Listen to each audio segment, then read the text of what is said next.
ഒരു സദ്ഗുരു എല്ലാ രീതിയിലും പൂർണ്ണനാണ്, നേടേണ്ട എല്ലാം നേടിയിട്ടുണ്ട്. ദുഃഖിക്കുന്ന ജീവസമൂഹത്തോടുള്ള കാരുണ്യം മാത്രമാണ് ഗുരുവിനെ ലോകത്തോട് ബന്ധിക്കുന്നത്. അതുകൊണ്ട് തന്നെ ഗുരുവിന് ശിഷ്യനോട് തോന്നുന്ന സ്നേഹവും വാത്സല്യവും തീർത്തും നിഷ്കാമമാണ്. ചിലപ്പോൾ ഒരുവന് ശിഷ്യന് വേണ്ട യാതൊരു ഗുണവും ഉണ്ടാകില്ല. സത്യത്തിൽ നിന്നും മുഖം തിരിച്ച് സ്വന്തം വാസനകൾക്കും ആഗ്രഹങ്ങൾക്കും അടിമയായി കഴിയുന്നവനാകാം. എങ്കിലും ഗുരുവിന് അപ്പോഴും അവനോട് കാരുണ്യം തോന്നാം. അവൻ്റെ എല്ലാ കുറ്റങ്ങളും കുറവുകളും അവഗണിച്ച് എങ്ങനെയെങ്കിലും അവനെ രക്ഷിക്കണമെന്ന ആഗ്രഹമായിരിക്കും ഗുരുവിന്. അതിനുവേണ്ടി ഗുരു പരിശ്രമിക്കുകയും കഷ്ടപ്പെടുകയും ഒക്കെ ചെയ്യും. എത്ര ക്ഷമിച്ചും എത്ര സഹിച്ചും ശിഷ്യനെ ഉദ്ധരിക്കാൻ ഗുരു ശ്രമിക്കും. ഒരിക്കൽ ഒരു ഗുരുവിൻ്റെ അടുത്ത് ഒരു പയ്യനെയും കൊണ്ട് ചെന്നു. ഇപ്പം ഭിക്ഷയെടുത്ത് നടക്കുന്നൊരു പയ്യനാണ്. അച്ഛനും അമ്മയും ആരെന്നറിയില്ല. അങ്ങ് അവനെ ഏറ്റെടുത്ത് നോക്കണം എന്ന് പറഞ്ഞു. എനിക്ക് കഴിവില്ല, എനിക്ക് കാരുണ്യം തോന്നി അവനെ പിടിച്ചുകൊണ്ട് വന്നതാണ്. ഗുരു പറഞ്ഞിവിടെ നിർത്താൻ പറഞ്ഞു. ഗുരുകുലത്തിലും ആ ഒരു വിളയാട്ട് തന്നെ നടന്നു. ഒരച്ചടക്കോ ഒതുക്കമൊന്നുമില്ല.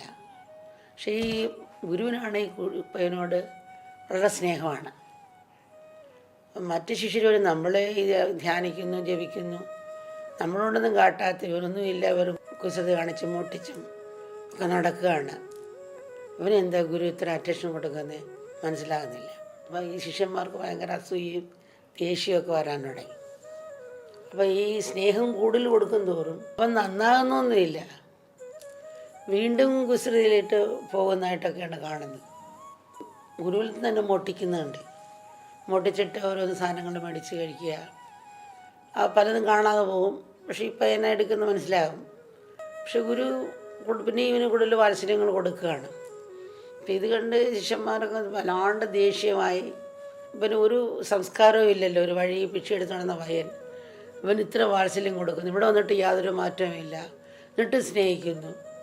എന്ത് ഗുരു ഇങ്ങനെ പക്ഷഭേദം കാണിക്കുന്നത്? സദ്ഗുരുവാണ് ഇങ്ങനെ പക്ഷഭേദം കാണിക്കുമോ എന്നുള്ള ചിന്ത ഇങ്ങനെ വരാൻ കൂടി മറ്റു ശിഷ്യന്മാർക്ക് വരാനും തുടങ്ങി. അസൂയം ദേഷ്യം. ഒരു ദിവസം പിന്നെ ആശ്രമത്തിൻ്റെ പൈസ എടുത്തിട്ട് പുറത്തോട്ട് പോയി. പുറത്തെ കൂട്ടുകാരുമായിട്ടാണല്ലോ കൂടുന്നത്.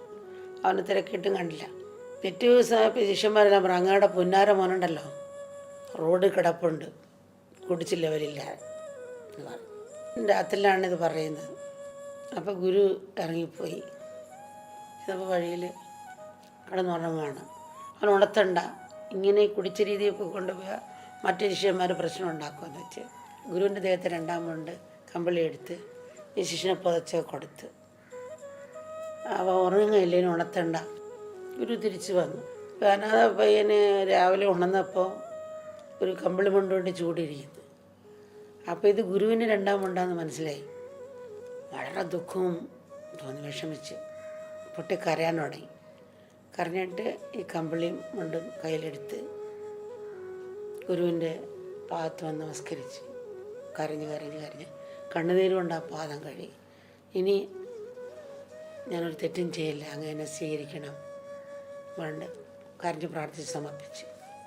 പിന്നെ പയ്യൻ അവിടുത്തെ ജോലികളെല്ലാം ചെയ്യുക, വൃത്തിയായി ചെയ്യുക, ശ്രദ്ധയായി ചെയ്യുക, നിഷ്ഠകൾ പാലിക്കുക. അങ്ങനെ കവിതകളൊക്കെ എഴുതാൻ തുടങ്ങി. അങ്ങനെ മറ്റേ ശിഷ്യരെക്കാൾ ഉയർന്ന് ശ്രദ്ധയായി വരികയും ചെയ്തു. അപ്പോൾ എല്ലാവർക്കും അങ്ങ് അതിശയം ഇവൻ്റെ മാറ്റങ്ങൾ കണ്ടിട്ട്. നമ്മൾ ഇത്ര നാളിലൂടെ ജീവിച്ചിട്ട് സേവനമോ ധ്യാനമോ ഇത്ര ചെയ്തില്ല, അവൻ കണ്ട് ഇത്ര ചെയ്യുന്നതെന്ന് പറഞ്ഞാൽ മറ്റേവരും ഇവന് കണ്ടിട്ട് പിന്നെ പഠിക്കാം.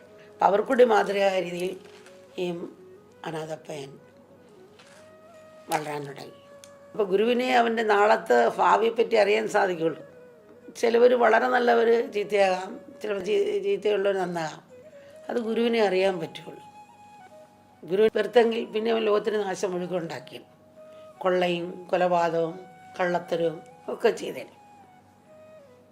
അപ്പം ഇതേപോലെ നീങ്ങിയതുകൊണ്ട് ആ ലോകത്തിനെ രക്ഷിക്കരുത്. ഇത് ശിഷ്യന്മാർക്കറിയില്ല, അവിടെ കാഴ്ചപ്പാട് വേറൊന്നാണ്. മറ്റുള്ള കാഴ്ചയിൽ കരിക്കട്ടയായിരിക്കാം, ആ കക്കരിയിൽ വൈരമുണ്ടെന്നുള്ള ഗുരുവിനെ കാണാൻ പറ്റുള്ളൂ. അവരുടെ കാഴ്ചപ്പാടും നമ്മുടെ കാഴ്ചപ്പാടും വേറെയാണ്. ശിഷ്യ എപ്പോഴും അവരുടെ തലത്തിലായി.